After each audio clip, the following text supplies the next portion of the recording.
सैयारे space में movement के दौरान कैसी आवाजें पैदा करते हैं, नासा ने सब बता दिया। आप भी सुनिए। हमारी जमीन से स्पेस में कुछ ऐसी आवाजें आती हैं।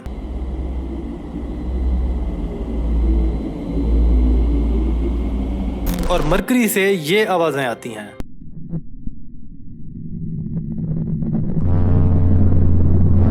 और जुपिटर की आवाज कुछ यूं होती है।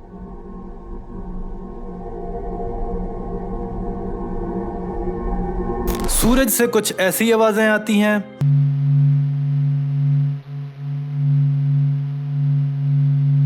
जबकि वीनस से ये आवाजें आती हैं। और नेपच्यून से कुछ ऐसी बिल्कुल हॉरर स्काई-फाई मूवी जैसी आवाजें आती हैं।